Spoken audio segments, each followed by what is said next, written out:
Open the Bible to its 17th book, and you will find a glaring anomaly. Among the ancient texts compiled in the canon, the Book of Esther is the only one that omits any mention of God. This map of the Achaemenid Persian Empire illustrates the massive scope of the setting.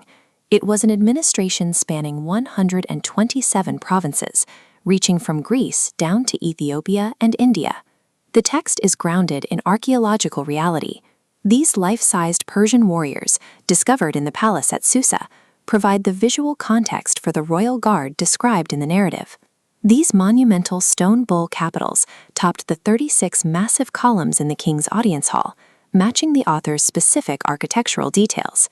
This focus on political maneuvering and historical detail characterizes the text as a court history. With the divine entirely off the page, the story relies on human agency and political stakes. The crisis begins with a domestic dispute in the royal court. King Ahasuerus deposes Queen Vashti after she refuses to appear before his guests, creating a sudden power vacuum. A search for a new queen brings Esther, an orphaned Jewish girl, into the royal harem. Following her cousin Mordecai's instructions, she hides her ethnic identity to survive the internal politics of the palace. While Esther navigates the court, a high-ranking official named Haman rises to power. He demands total submission from the king's servants, a command Mordecai refuses. Haman retaliates by manipulating the king into signing an empire-wide decree. It authorizes the annihilation of the entire Jewish population on a single, fixed date. To settle his personal vendetta against Mordecai, Haman orders the construction of a crude wooden gallows standing nearly 25 meters high. The decree is irreversible, and the execution is prepared. With genocide imminent, there are no supernatural interventions or audible prophecies. The narrative remains focused on the silence of the heavens.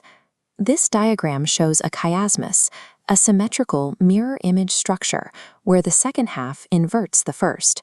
The plot reaches a pivot point at the base. The resolution begins not with a grand gesture, but with a king's bout of sleeplessness.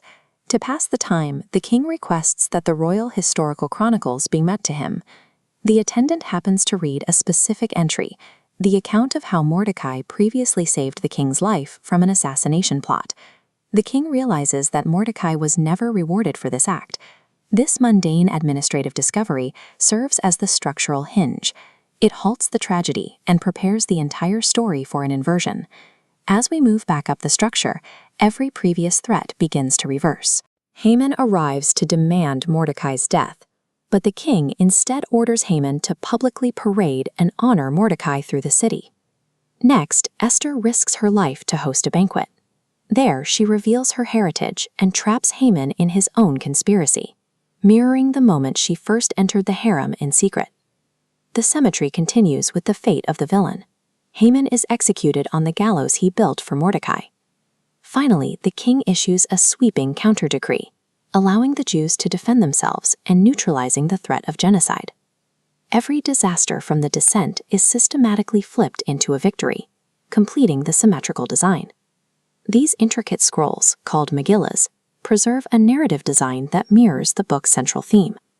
Ancient Jewish scholars identified this as Hester Panim, the hidden face of God.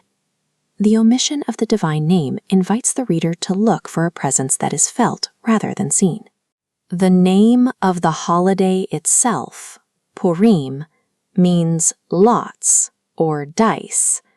It refers to the method Haman used to randomly select the date for the massacre. Haman trusted in the randomness of the dice, but the symmetrical structure of the story suggests that these seemingly random outcomes were part of a deliberate pattern. The precision of the chiasms implies that providence operates through the ordinary, working through a king's insomnia and a woman's courage. This ancient narrative remains the focus of a loud celebration every year. During the public reading of the scroll, congregants use noisemakers and stomp their feet to drown out the name of Haman whenever it is spoken. The most famous tradition involves wearing masks and costumes, commemorating the way Esther and Mordecai hid their intentions to save their people. These physical masks reflect the theological theme of the book, a reality that is present even when it is disguised. The Book of Esther endures as a reminder that silence does not equal absence. The invisible hand is often most active in the moments that seem the most ordinary.